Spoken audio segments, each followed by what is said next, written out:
All right, Peter, let's get to the Pro Bowl. And ordinarily, I would say I don't want to talk about the Pro Bowl, but here's what I'd like to talk about. And I recall 2012, the Time Magazine profile of Roger Goodell. Remember the one with the enforcer? He's holding the football on the cover. In that article, there was a reference to an idea that had been presented to him by then Buccaneers head coach Greg Schiano, who, while at Rutgers, had been the coach when Eric LeGrand suffered a serious permanent paralysis on a kick return. Schiano's idea to replace the kickoff, give the team that would be kicking the ball off possession of the ball, 4th and 15. You can punt, you can go for it, you can fake punt, you can do whatever you want. It's 4th and 15. You decide how to proceed. And here we are, over 7 years after that article came out. That concept has made its way to the Pro Bowl. Now, it's only if you are essentially trying to simulate an onside kick. There will be no kickoffs. There will be no punts out of 4th and 15. You do that only if you want to try to keep possession of the ball. And, Peter, this is the key factor. If the NFL is ever going to get rid of the kickoff, this is the key factor. You need to have the team that is losing have an opportunity to try to keep possession of the ball. And this 4th and 15 play could be the answer if they finally decide at some point to just get rid of the kickoff completely. I think Schiano originally did this out of basically goodwill and very, very good intentions. And, Mike, I think it's a good idea to try because I do think that the kind of head-on collisions that are created in the kicking game. And, look, Mike, one of the things that has happened, for all these special teams coaches who, I have great respect for Mike Westhoff and all of these guys who over the years have said you got to keep the kickoff in the game. And I don't want to be a heretic here, but my biggest question is why? How many great plays this year on a kickoff were there?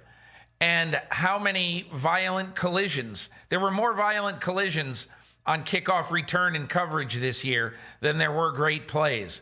And at some point, you have to ask yourself, is it really worth it to have the kickoff in the game? And again, I don't want to be a heretic. I don't want to ruin the game. You want to keep the foot in football. I get it. But to me, this is the natural progression of everybody trying to basically say, let's make the game a little bit safer and let's make the game a little bit less violent. And so I would definitely be in favor of that. I think it's going to be a cool experiment. We'll see where it goes. Well, I mean, on one hand, how many kick returns do we really see anymore? More often than not, especially now that the ball is dead the moment it hits in the end zone. You just see the football hit the ground and the guy going like this, right? And it goes over his head and it hits the ground and you put the ball on the 25 anyway. And the onside kick has become almost impossible to recover. So, look, I don't know what the percentages are for converting 4th and 15 when people know that it's coming. It's not a fake punt, but a play from scrimmage. It's got to be higher than what the onside kick currently is because the onside kick conversion percentage is minuscule at this point. It's so minuscule that when the Falcons were able to rattle off 2 or 3 of them in a row against the Saints, it was one of the stories of the year because it just doesn't happen.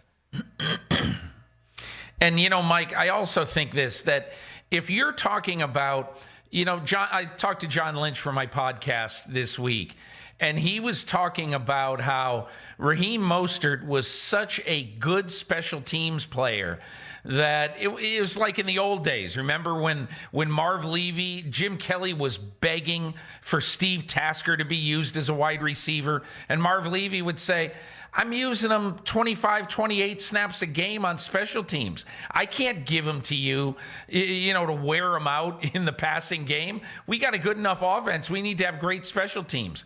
And in a lot of ways, Raheem Mostert was such a good special teams player, and the 49ers were okay at running back that they were saying, we're maxing him out on special teams. And I think the devaluation of the kickoff, and because so many punts are either fair caught or kicked out of bounds right now, that in my opinion, the emphasis on special teams really has declined. So the 49ers say, let's play him in the backfield, especially when we have injuries.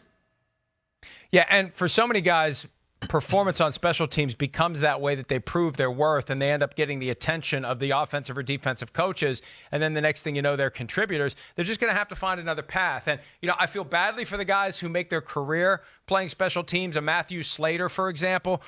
But the game is changing, and the game has evolved in order to survive, and they've taken away these high-impact collisions. When you have people from the league who are saying the kickoff is the most dangerous play in the game, well, you're virtually guaranteeing they're going to get rid of it at some point. It's a no-brainer it's going to be gone, but you have to have a way for a team that is trailing to get back into the game. Peter, 6 years ago in the run-up to the Super Bowl that was played in New York, Roger Goodell was asked by CNBC who he roots for, and he said, I root for the team that is losing.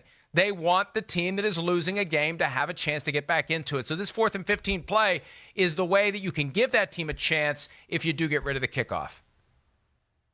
And one other thing to keep in mind, Mike, about this is not the ruination of football.